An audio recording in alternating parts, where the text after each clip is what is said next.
Hi all. അടുത്ത കേട്ടറ്റ് എക്സാമുകൾക്ക് വേണ്ടിയിട്ട് തയ്യാറെടുക്കുന്നവരാണ് നിങ്ങളെങ്കിൽ കേട്ടറ്റിലെ മാത്തമാറ്റിക്സുമായി ബന്ധപ്പെട്ടിട്ടുള്ള ചോദ്യങ്ങൾ നിങ്ങൾ മാക്സിമം പ്രാക്ടീസ് ചെയ്ത് നോക്കണം.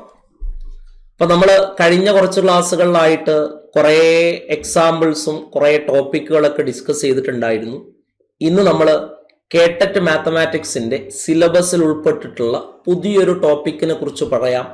അതെങ്ങനെയാണ് പഠിക്കുക, അതിൽ നിന്ന് എങ്ങനെയാണ് ചോദ്യങ്ങൾ വരിക എന്നുള്ള കാര്യങ്ങളൊക്കെ ഒന്ന് ഡീറ്റെയിൽ ആയിട്ട് നമുക്ക് ഡിസ്കസ് ചെയ്യാം.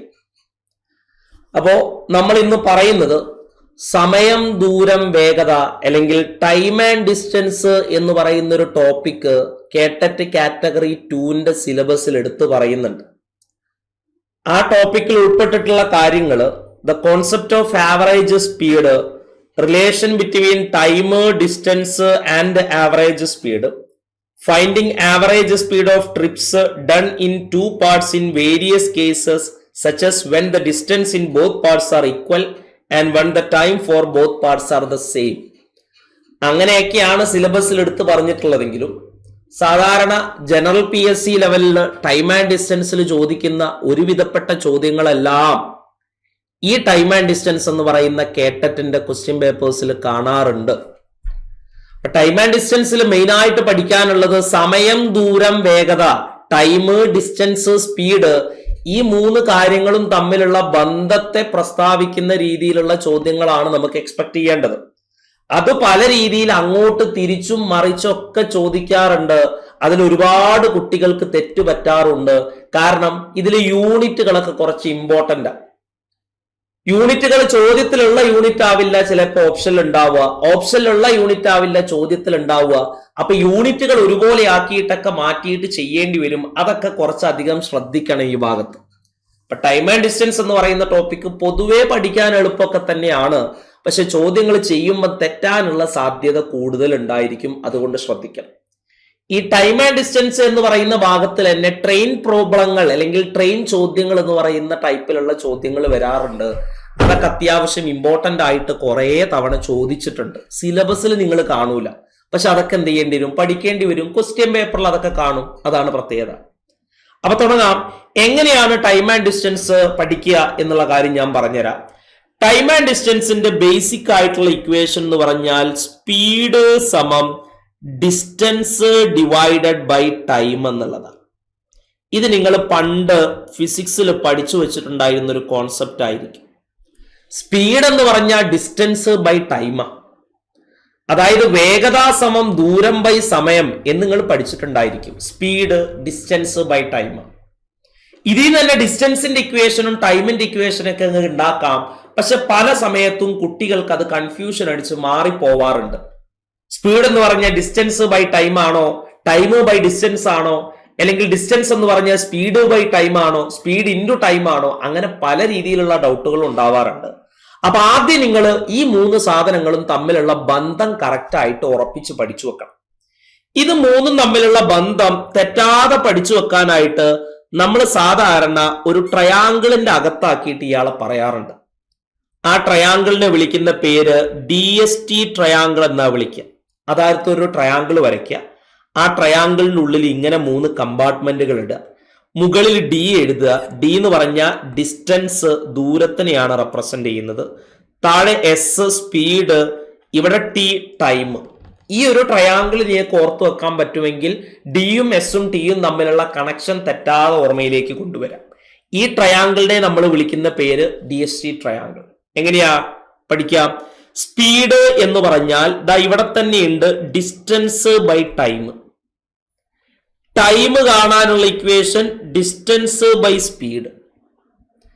ഡിസ്റ്റൻസ് കാണാനുള്ള ഇക്വേഷൻ സ്പീഡ് ഇൻറ്റു ടൈം.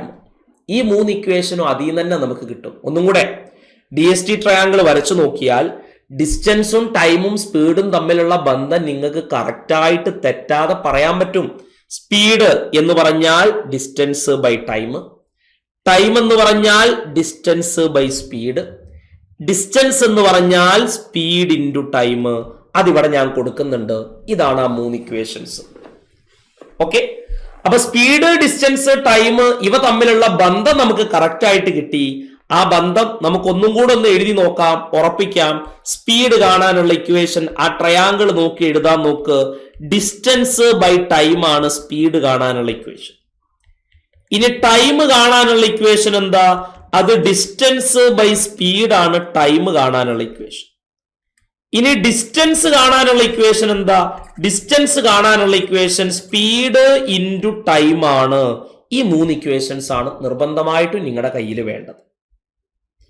ഇനി ഇവിടെ മെയിൻ ആയിട്ട് വരുന്ന ഒരു പ്രശ്നം എന്താന്ന് വെച്ചാൽ, ഈ സ്പീഡ്, ഡിസ്റ്റൻസ്, ടൈം ഇവരുടെ യൂണിറ്റുകൾ തമ്മിലുള്ള കൺവേർഷനും അത് അങ്ങോട്ടും ഇങ്ങോട്ടും മാറിപ്പോകുന്നൊക്കെയാണ് നമുക്ക് വരുന്ന മെയിൻ പ്രശ്നം. അപ്പൊ ഇവരുടെ യൂണിറ്റുകളെ കുറിച്ചൊരു ധാരണ ഉണ്ടാക്കാം. ആദ്യം യൂണിറ്റുകളെ കുറിച്ചൊരു ധാരണ ഉണ്ടാക്കാം. ശ്രദ്ധിച്ചോ, പഠിച്ചു വെച്ചോ, നന്നായിട്ട് നോക്കുക. ഡിസ്റ്റൻസ് അഥവാ ദൂരം, പിന്നെ ഉള്ളത് ടൈം ഉണ്ട് അഥവാ സമയം. മൂന്നാമത്തെ ആളെന്ന് പറയുന്നത് സ്പീഡ് ഉണ്ട് അഥവാ വേഗത. ഡിസ്റ്റൻസ്, ദൂരത്തിന്റെ യൂണിറ്റുകൾ സാധാരണയായിട്ട് 2 യൂണിറ്റുകളാണ് ഡിസ്റ്റൻസിന് ഉപയോഗിക്കാറുള്ളത്. ഒന്ന് കിലോമീറ്ററും മറ്റേത് മീറ്ററും. ഇതാണ് ഡിസ്റ്റൻസിന്റെ യൂണിറ്റുകൾ. കിലോമീറ്ററും മീറ്ററുമാണ് ഡിസ്റ്റൻസിന്റെ യൂണിറ്റ് ആയിട്ട് നമ്മൾ സാധാരണ യൂസ് ചെയ്യുക. അതല്ലാത്ത യൂണിറ്റുകളൊക്കെ ഉണ്ട്, പക്ഷെ നമ്മുടെ ക്വസ്റ്റ്യൻ പേപ്പറിലൊക്കെ കണ്ടിട്ടുണ്ടായിരിക്കുക കിലോമീറ്ററും മീറ്ററും. ടൈമിന്റെ യൂണിറ്റ് ഹവറിൽ പറയാറുണ്ട്, സെക്കൻഡിൽ പറയാറുണ്ട്, അതുപോലെ തന്നെ മിനിറ്റിലും പറയാറുണ്ട്. ഈ 3 യൂണിറ്റുകൾ നമുക്ക് യൂസ് ചെയ്യാറുണ്ട്. സ്പീഡ്, വേഗത എന്ന് പറഞ്ഞ ഡിസ്റ്റൻസ് ബൈ ടൈം ആണല്ലോ. അപ്പൊ ഡിസ്റ്റൻസ് കിലോമീറ്ററിലും ടൈം ഹവറിലുമാണെങ്കിൽ സ്പീഡിന്റെ യൂണിറ്റ് നമ്മൾ പറയാറുള്ളത് കിലോമീറ്റർ പെർ ഹവറിലാ പറയാം. അതുപോലെ തന്നെ ഡിസ്റ്റൻസ് മീറ്ററിലും ടൈം സെക്കൻഡിലുമാണെങ്കിൽ സ്പീഡിന്റെ യൂണിറ്റ് നമ്മൾ പറയുക മീറ്റർ പെർ സെക്കൻഡ് എന്നാ പറയും. അപ്പൊ സ്വാഭാവികമായിട്ട് സംശയം ഉണ്ടാകും, മിനിറ്റിലാണ് തന്നെങ്കിലോ? മിനിറ്റിലാണ് തന്നെങ്കിൽ നിങ്ങൾ ഒന്നെങ്കിൽ അതിനെ സെക്കൻഡിലേക്കോ അല്ലെങ്കിൽ ഹവറിലേക്കോ മാറ്റിയിട്ട് ഇങ്ങോട്ടേക്ക് മാറ്റുക. അതാണ് പരിപാടി. അപ്പൊ പഠിച്ചു വെച്ചോ യൂണിറ്റുകൾ. ഡിസ്റ്റൻസ്, ദൂരം അളക്കാൻ വേണ്ടി നമ്മൾ യൂസ് ചെയ്യുക കിലോമീറ്ററും മീറ്ററും ആണ്. ടൈം, സമയം പറയാൻ വേണ്ടിയിട്ട് ഹവറും സെക്കൻഡും മിനിറ്റും യൂസ് ചെയ്യാറുണ്ട്. സ്പീഡിന്റെ യൂണിറ്റുകൾ കിലോമീറ്റർ പെർ ഹവറും മീറ്റർ പെർ സെക്കൻഡും ആണ്. എപ്പോ? ഡിസ്റ്റൻസ് കിലോമീറ്ററിലും ടൈം ഹവറിലുമാണെങ്കിൽ സ്പീഡിന്റെ വേഗത അല്ലെങ്കിൽ സ്പീഡിന്റെ unit kilometre per hour. Distance മീറ്ററിലും ടൈം സെക്കൻഡിലും ആണെങ്കിൽ സ്പീഡിന്റെ വേഗത മീറ്റർ പെർ സെക്കൻഡ്. ഇനി മിനിറ്റിൽ വരികയാണെങ്കിൽ ഒന്നെങ്കിൽ ഹവറിലേക്കോ അല്ലെങ്കിൽ സെക്കൻഡിലേക്കോ മാറ്റിയിട്ട് നിങ്ങൾക്ക് യൂസ് ചെയ്യാവുന്ന. ഇനി മെയിൻ ആയിട്ടുള്ള പ്രശ്നം വരിക എന്താന്ന് വെച്ചാൽ, ചിലപ്പോൾ ഓപ്ഷനിൽ തന്നിട്ടുണ്ടായിരിക്കെ മീറ്റർ പെർ സെക്കൻഡും ചോദ്യത്തിൽ തന്നിട്ടുണ്ടായിരിക്കെ കിലോമീറ്റർ പെർ ഹവറും ആയിരിക്കും. അപ്പൊ നിങ്ങൾക്ക് നിർബന്ധമായിട്ടും ഈ കിലോമീറ്റർ പെർ ഹവറിൽ നിന്നും മീറ്റർ പെർ ഹവറിലേക്ക് അല്ലെങ്കിൽ മീറ്റർ പെർ സെക്കൻഡിലേക്ക് കൺവേർഷൻ ചെയ്യേണ്ടി വരും. ആ മാറ്റം നിങ്ങളൊന്ന് തെറ്റാതെ പഠിച്ചു വെച്ചോ. ആ മാറ്റം ഓർത്തു വെക്കേണ്ടത് ഇങ്ങനെയാ: കിലോമീറ്റർ പെർ ഹവറിൽ നിന്നും മീറ്റർ പെർ സെക്കൻഡിലേക്ക് മാറ്റാനായിട്ട് 5/18 കൊണ്ട് ഗുണിച്ചാൽ മതി. ഇനി മീറ്റർ പെർ സെക്കൻഡിലുള്ള ഒരു യൂണിറ്റിനെ കിലോമീറ്റർ പെർ ഹവറിലേക്ക് മാറ്റാനായിട്ട് 18/5 കൊണ്ട് ഗുണിച്ചാലും മതി. ഇതാണ് യൂണിറ്റുകളുടെ കൺവേർഷൻ വരുന്നത്. ഇതൊന്ന് നിർബന്ധമായിട്ടും പഠിച്ചു നോക്ക്. അപ്പൊ എങ്ങനെയാണ് കിലോമീറ്റർ പെർ ഹവറിൽ നിന്നും മീറ്റർ പെർ സെക്കൻഡിലേക്ക് മാറ്റാൻ 5/18 കൊണ്ട് ഗുണിക്കുക, മീറ്റർ പെർ സെക്കൻഡിൽ നിന്നും കിലോമീറ്റർ പെർ ഹവറിലേക്ക് മാറ്റാൻ 18/5 കൊണ്ട് ഗുണിക്കുക. ഇതിൽ പലരുടെയും സംശയം എന്താന്ന് വെച്ചാൽ, ഇത് കൺഫ്യൂഷൻ ആവും ആലോചിക്കുമ്പോൾ. 8/15 ആണോ അതോ 18/5 ആണോ, 5/18 ആണോ 18/5 ആണോ, ആരാണ് ആദ്യം വരിക എന്നൊക്കെ തോന്നും. അപ്പൊ ഇങ്ങനൊന്ന് ആലോചിച്ചാൽ മതി. കിലോമീറ്റർ പെർ ഹവറിൽ നിന്നും മീറ്റർ പെർ സെക്കൻഡിലേക്ക് മാറ്റാറുന്ന കിലോമീറ്റർ പെർ ഹവർ കുറച്ചും കൂടെ വലിയ യൂണിറ്റാ, മീറ്റർ പെർ സെക്കൻഡ് കുറച്ചും കൂടെ ചെറിയ യൂണിറ്റാ. അപ്പൊ വലിയ യൂണിറ്റിൽ നിന്നും ചെറിയ യൂണിറ്റിലേക്ക് മാറ്റുമ്പോൾ ചെറിയ യൂണിറ്റ് ആദ്യം എഴുതുക, വലിയ യൂണിറ്റ് അവസാനം എഴുതുക. ഓക്കെ, അതായത് എങ്ങോട്ടാണ് മാറ്റുന്നത് നോക്കുക. മീറ്റർ പെർ സെക്കൻഡിലേക്കാണ് മാറ്റേണ്ടത്, അപ്പൊ ചെറുതിലേക്കാണ് മാറ്റേണ്ടതെങ്കിൽ ചെറിയ നമ്പർ മുകളിൽ എഴുതുക 5/18. ഇനി വലുതിലേക്കാണ് മാറ്റേണ്ടെങ്കിൽ വലിയ നമ്പർ മുകളിൽ എഴുതുക 18/5. ഒന്നും കൂടെ, കിലോമീറ്റർ പെർ ഹവറിൽ നിന്ന് മീറ്റർ പെർ സെക്കൻഡിലേക്ക് മാറ്റാൻ 5/18 കൊണ്ട് ഗുണിക്കുക, മീറ്റർ പെർ സെക്കൻഡിൽ നിന്നും കിലോമീറ്റർ പെർ ഹവറിലേക്ക് മാറ്റാൻ 18/5 കൊണ്ടും ഗുണിക്കുക. എക്സാമ്പിൾസ് നോക്കാം. ഒരു എക്സാമ്പിൾ, 54 കിലോമീറ്റർ പെർ ഹവർ എന്ന് പറഞ്ഞാൽ എത്ര മീറ്റർ പെർ സെക്കൻഡാ? ഞാൻ അവിടെ കുറെ കിലോമീറ്റർ പെർ ഹവറിൽ തന്നിട്ടുണ്ട്. അതിനെ നമ്മൾ മീറ്റർ പെർ സെക്കൻഡിലേക്ക് മാറ്റണം. എങ്ങനെയാ? കിലോമീറ്റർ പെർ ഹവറിനെ മീറ്റർ പെർ സെക്കൻഡിലേക്ക് മാറ്റാൻ 5/18 കൊണ്ട് ഗുണിച്ചാൽ മതി. അപ്പൊ 54നെ 5/18 കൊണ്ട് ഗുണിച്ചാൽ കിലോമീറ്റർ പെർ ഹവർ മാറി മീറ്റർ പെർ സെക്കൻഡ് ആവും. 18 ഒരു 18, 54 3 18. അപ്പൊ ഉത്തരം 3 × 15 3 × 5 15 മീറ്റർ പെർ സെക്കൻഡ് എന്ന് കിട്ടുന്നു. അപ്പൊ 54 കിലോമീറ്റർ പെർ ഹവർ എന്ന് പറഞ്ഞാൽ 15 മീറ്റർ പെർ സെക്കൻഡ്. എങ്ങനെ ചെയ്തത്? കിലോമീറ്റർ പെർ ഹവറിൽ നിന്നും മീറ്റർ പെർ സെക്കൻഡിലേക്ക് മാറ്റാൻ 5/18 കൊണ്ട് ഗുണിക്കണം. അപ്പൊ 54നെ 5/18 കൊണ്ട് ഗുണിച്ചാൽ 15 ഉത്തരം കിട്ടും. അപ്പൊ പലർക്കും സംശയം ഉണ്ടാവും, എങ്ങനെ ഇത് വെട്ടിയത്? എടാ 18 ഒരു 18 54 എത്ര 18? 3 18. അപ്പൊ ഇങ്ങനെ കിലോമീറ്റർ പെർ ഹവറിൽ നിന്നും മീറ്റർ പെർ സെക്കൻഡിലേക്ക് മാറ്റാനായിട്ട് എന്തായാലും 18 കൊണ്ട് വെട്ടേണ്ടി വരും. അപ്പൊ 18ന്റെ കുറച്ച് മൾട്ടിപ്പിൾസ് ഒക്കെ നിങ്ങളുടെ ഓർമ്മയിലേക്ക് വെച്ചാൽ നല്ലതാ. 18ന്റെ മൾട്ടിപ്പിൾസ് ആരൊക്കെയാ? 18, 36, 54, 72, 90, 108. അങ്ങനെ 18ന്റെ കുറച്ച് മൾട്ടിപ്പിൾസ് എങ്കിലും നിങ്ങളൊന്ന് പഠിച്ചു വെക്കുന്നത് നല്ലതാ. 18, 36, 54, 72, 90, 108. അങ്ങനെയാണെങ്കിൽ നിങ്ങൾക്ക് മീറ്റർ പെർ സെക്കൻഡിലേക്ക് മാറ്റാൻ എളുപ്പ. ഒന്നുകൂടെ നോക്കാം. 36 കിലോമീറ്റർ പെർ ഹവർ എന്ന് പറഞ്ഞാൽ എത്ര മീറ്റർ പെർ സെക്കൻഡാ? കിലോമീറ്റർ പെർ ഹവറിൽ നിന്ന് മീറ്റർ പെർ സെക്കൻഡിലേക്ക് മാറ്റാനായിട്ട് 5/18 കൊണ്ട് ഗുണിക്കണം. അപ്പൊ 36നെ 5/18 കൊണ്ട് ഗുണിക്കുക. 18 ഒരു 18, 36 2 18. ഉത്തരം 2 × 5 10 മീറ്റർ പെർ സെക്കൻഡ് സെറ്റ്. അടുത്ത് 108 കിലോമീറ്റർ പെർ ഹവർ ആണ്. മീറ്റർ പെർ സെക്കൻഡിലേക്ക് മാറ്റണമെങ്കിൽ 108നെ 5/18 കൊണ്ട് ഗുണിക്കണം. 18 ഒരു 18, 108 6 18. അപ്പൊ ഉത്തരം കിട്ടുക 6 × 5 30 മീറ്റർ പെർ സെക്കൻഡ് എന്ന് കിട്ടുന്നു. ഇങ്ങനെയാണ് കിലോമീറ്റർ പെർ ഹവറിൽ നിന്നും മീറ്റർ പെർ സെക്കൻഡിലേക്ക് മാറ്റുക.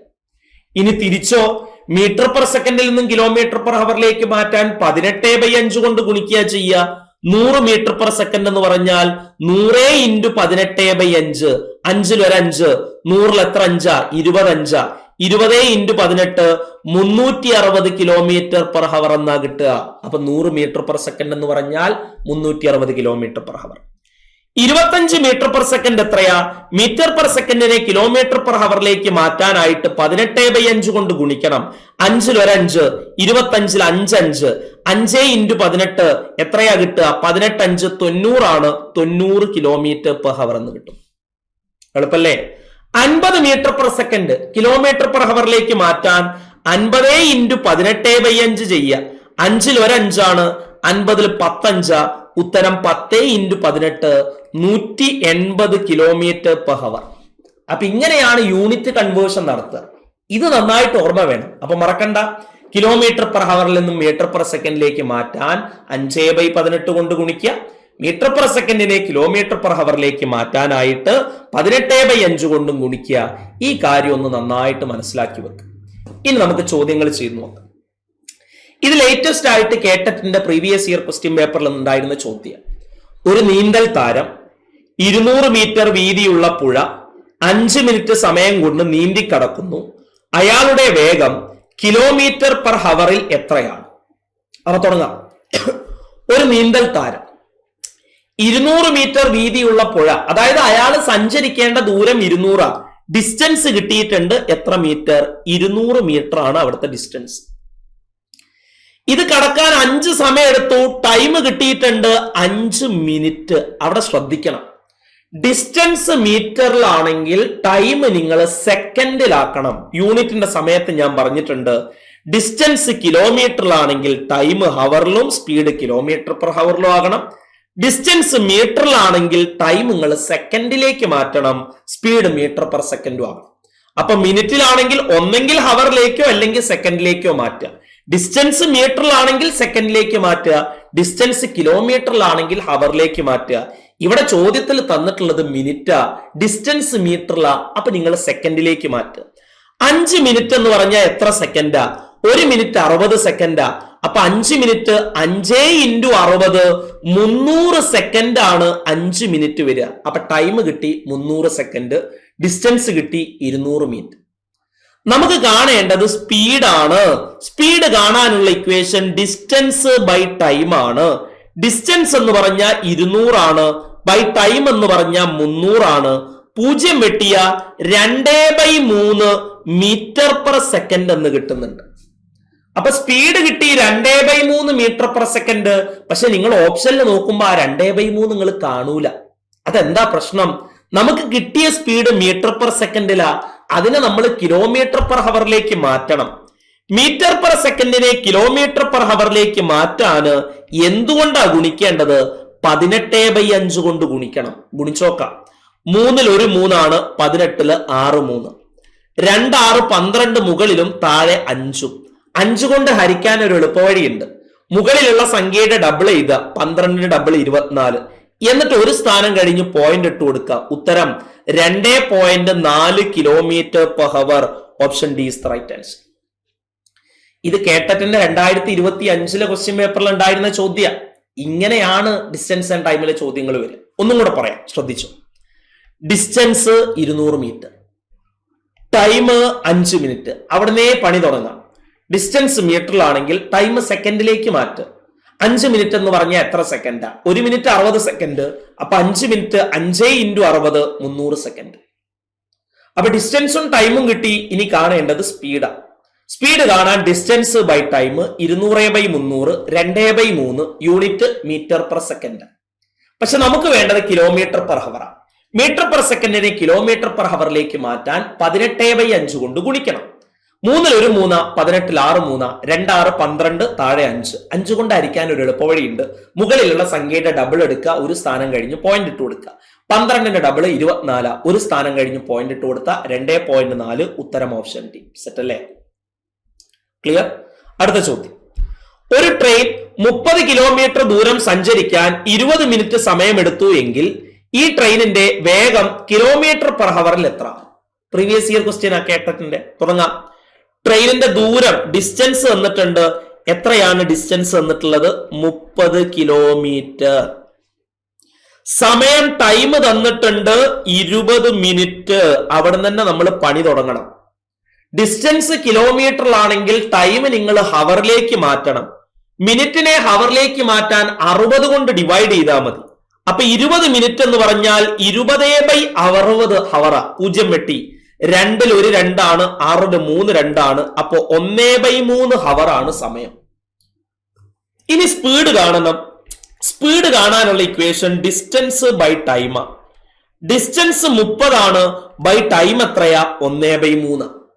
ഇങ്ങനെ ഒരു സംഖ്യ ഹരിക്കാൻ വന്നാൽ മുകളിൽ ഒരു സാധാരണ സംഖ്യയും താഴെ ഒരു ഫ്രാക്ഷനും ആണെങ്കിൽ താഴെയുള്ള ഫ്രാക്ഷന്റെ ഡിനോമിനേറ്റർ എടുത്ത് മുകളിലേക്ക് ഇട്ട ഉത്തരം കിട്ടും. 30 × 3/1. 30 × 3 90 ആണ്. 90/1 90 കിലോമീറ്റർ പെർ ഹവർ എന്ന് കിട്ടുന്നുണ്ട്. ഉത്തരം option C 90 kilometre per hour.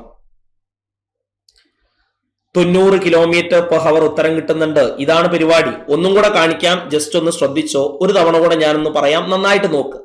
എടാ, ഡിസ്റ്റൻസ് 30 കിലോമീറ്റർ കിട്ടി. ടൈം തന്നിട്ടുള്ളത് 20 മിനിറ്റാ. പക്ഷെ ഞാൻ പറഞ്ഞിട്ടുണ്ട് ഡിസ്റ്റൻസ് കിലോമീറ്ററിലാണെങ്കിൽ മിനിറ്റ് ഉള്ളത് ഹവറിലേക്ക് മാറ്റണം. അപ്പൊ 20/60. മിനിറ്റിനെ ഹവറിലേക്ക് മാറ്റാൻ 60 കൊണ്ട് ഡിവൈഡ് ചെയ്താൽ മതി. 0 വെട്ടി. 2ൽ 1 2, 6ൽ 3 2, 1/3 ഹവർ ആണ് ടൈം കിട്ടുക. കാണേണ്ടത് സ്പീഡ്. സ്പീഡ് കാണാൻ ഡിസ്റ്റൻസ് ബൈ ടൈം ആണ്. ഡിസ്റ്റൻസ് 30 ആണ്, ടൈം എത്രയാ? 1/3. ഈ 3 മുകളിലേക്ക് എത്തിയാൽ 30 × 3/1 90 കിലോമീറ്റർ പെർ ഹവർ എന്ന് കിട്ടുന്നു. ഉത്തരം option C is the right answer. ഇനി ഇങ്ങനെ തന്നെ ചെയ്യണമെന്നില്ല. അത് ചെയ്യാനായിട്ട് ഒരു ട്രിക്ക് ഉണ്ട്. ആ ട്രിക്ക് ഒന്ന് ആലോചിച്ച് നോക്കുക. അത് ചെയ്യാനായിട്ട് ഒരു ചെറിയ ട്രിക്ക് ഉണ്ട്. ആ ട്രിക്ക് ഉപയോഗിച്ചാലും മതി, കുഴപ്പമൊന്നുമില്ല. നോക്ക്, 30 കിലോമീറ്റർ സഞ്ചരിക്കാൻ 20 മിനിറ്റ് സമയം വേണം. അതായത് 20 മിനിറ്റ് കൊണ്ട് ആ ട്രെയിന് 30 കിലോമീറ്റർ സഞ്ചരിക്കും. അങ്ങനെയാണെങ്കിൽ 1 മണിക്കൂറിൽ എത്ര സഞ്ചരിക്കും എന്നുള്ളതാണ് സ്പീഡ്. ഈ 1 മണിക്കൂർ എന്ന് പറഞ്ഞാൽ 60 മിനിറ്റ് അല്ലേ? അപ്പൊ 60 മിനിറ്റിൽ എത്ര സഞ്ചരിക്കും? അതാണ് ആ ട്രെയിനിന്റെ സ്പീഡ്. 20 മിനിറ്റിൽ 30 കിലോമീറ്റർ സഞ്ചരിക്കുമെങ്കിൽ 60 മിനിറ്റിൽ എത്ര സഞ്ചരിക്കും? അതാണ് ആ ട്രെയിനിന്റെ സ്പീഡ്. അത് കാണാൻ ക്രോസ് മൾട്ടിപ്ലിക്കേഷൻ മെത്തേഡ് യൂസ് ചെയ്യാം. 60 × 30 ഹരിക്കണം 20 ചെയ്താൽ മതി. 0 വെട്ടി. 60/2 30, 30 × 3 90 km/h. അങ്ങനെയും ചെയ്യാം. ഒന്നും കൂടെ കാണിക്കാം, ശ്രദ്ധിച്ചു. രണ്ടാമത്തെ മെത്തേഡ് എങ്ങനെയാ? 30 കിലോമീറ്റർ സഞ്ചരിക്കാൻ 20 മിനിറ്റ് സമയം വേണം. അതായത് 20 മിനിറ്റ് കൊണ്ട് ആ ട്രെയിന് 30 കിലോമീറ്റർ സഞ്ചരിക്കും. ട്രെയിനിന്റെ km/h സ്പീഡ് ചോദിച്ചാൽ 1 അവറിൽ എത്ര കിലോമീറ്റർ പോകും? അതാണ് സ്പീഡ്. അപ്പൊ 1 അവറിൽ എത്ര കിലോമീറ്റർ പോകും നോക്കാൻ 60 മിനിറ്റിൽ എത്ര പോകും നോക്കിയാൽ പോരെ. കാരണം 1 അവർ എന്ന് പറഞ്ഞാൽ 60 മിനിറ്റ് അല്ലേ. അപ്പൊ 20 മിനിറ്റിൽ 30 കിലോമീറ്റർ ആണെങ്കിൽ 60 മിനിറ്റിൽ എത്രയാന്ന് നോക്കാം. ക്രോസ് മൾട്ടിപ്ലിക്കേഷൻ ചെയ്യാം. 60 × 30/20 ചെയ്താൽ മതി. 0 വെട്ടി. 60/2 30, 30 × 3 90 കിലോമീറ്റർ. ഉത്തരം option C is the right answer. ഇതാണ് പരിപാടി. ഇതാണത് ചെയ്യാനുള്ള മെത്തേഡ് എന്നുള്ള കാര്യം ഒന്ന് മനസ്സിലാക്കുക. ഒന്നുകൂടെ, ഇതും കേട്ടറ്റിന്റെ പ്രീവിയസ് ഇയറിൽ ഉണ്ടായിരുന്ന ചോദ്യ. 800 മീറ്റർ നീളമുള്ള ഒരു പാലം കടക്കുന്നതിന് ആതിരയ്ക്ക് 8 മിനിറ്റ് വേണ്ടി വന്നു എങ്കിൽ ആതിരയുടെ വേഗം മണിക്കൂറിൽ എത്ര കിലോമീറ്റർ ആണ്? അപ്പൊ തുടങ്ങാം. എളുപ്പമാണ് ചെയ്യാൻ. ഡിസ്റ്റൻസ് എത്രയാ? Distance 800 metre. ടൈം എത്രയാണ്? 8 മിനിറ്റ്. മീറ്ററിലാണ് തന്നിട്ടുള്ളതെങ്കിൽ മിനിറ്റിനെ സെക്കൻഡിലേക്ക് മാറ്റണമെന്ന് ഞാൻ പറഞ്ഞിട്ടുണ്ട്. 8 മിനിറ്റ് എന്ന് പറഞ്ഞാൽ 8 × 60 480 സെക്കൻഡ്. അതാണ് ടൈം. കാണേണ്ടത് സ്പീഡ് കാണണം. സ്പീഡ് കാണാൻ ഡിസ്റ്റൻസ് ബൈ ടൈം. ഡിസ്റ്റൻസ് 800 ആണ്. ടൈം കിട്ടുന്നത് 480. 0 വെട്ടി. 80/48 ചെറുതാക്കാം. രണ്ടും ചെറുതാക്കിയ 5/3 മീറ്റർ/സെക്കൻഡ് എന്ന് കിട്ടുന്നു. സ്പീഡ് 5/3 മീറ്റർ/സെക്കൻഡാ. പക്ഷെ നമുക്ക് വേണ്ടത് km/h. മീറ്റർ/സെക്കൻഡിൽ നിന്നും km/hലേക്ക് മാറ്റാൻ 18/5 കൊണ്ട് ഗുണിച്ചാൽ മതി. 5 വെട്ടി. 3 ൽ 1 3, 18 ൽ 6 3. ഉത്തരം 6 km/h. ഉത്തരം ഓപ്ഷൻ എ 6 km/h. ഇതാണ് സാധനം. ഇനി ഇത് ഇങ്ങനെ തന്നെ ചെയ്യണമെന്നുണ്ടോ? അതല്ലാതൊരു മെത്തേഡും കൂടെ ഉണ്ട്. ഞാൻ നേരത്തെ പറഞ്ഞ ട്രിക്ക് യൂസ് ചെയ്യാം. 800 മീറ്റർ കടക്കണമെങ്കിൽ എത്ര മിനിറ്റ് വേണം? 8 മിനിറ്റ് വേണം. 800 മീറ്ററിന് 8 മിനിറ്റ് വേണം. അപ്പൊ തുടങ്ങാം. 8 മിനിറ്റ് കൊണ്ട്, ചോദ്യം ഒന്നും കൂടെ പറയാം, 8 മിനിറ്റ് കൊണ്ട് ആതിര 800 മീറ്റർ നീന്തുന്നുണ്ട്. km/h ദൂരം കണ്ടെത്താൻ പറഞ്ഞാൽ 1 മണിക്കൂറിൽ എത്ര നീന്തും നോക്കുക. 1 മണിക്കൂർ എന്ന് പറഞ്ഞാൽ 60 മിനിറ്റ് അല്ലേ. 60 മിനിറ്റിൽ എത്ര നീന്തുന്ന് കണ്ടെത്തിയാൽ മതി. സിമ്പിളാ കണ്ടെത്താൻ. 8 800 ആകാൻ 100 കൊണ്ട് ഗുണിച്ചു. അപ്പൊ 60നെ 100 കൊണ്ട് ഗുണിച്ചാൽ ഇവിടെ കിട്ടും 6000 മീറ്റർ. 6000 മീറ്റർ എന്ന് പറഞ്ഞാൽ 6 കിലോമീറ്റർ. അപ്പൊ ഉത്തരം 6 option is the right answer. ഇങ്ങനെയൊക്കെ ചെയ്യാം. അപ്പൊ ഈ രീതിയിലാണ് നമ്മൾ ഇത്തരത്തിലുള്ള ചോദ്യങ്ങൾ ചെയ്യുക. അപ്പോൾ കൂടുതൽ ചോദ്യങ്ങളുമായിട്ട് നമുക്ക് അടുത്ത ക്ലാസ്സിലേക്ക് കാണാം. അപ്പൊ എന്തായാലും ഞാൻ നിർത്തുന്നു. Thank you.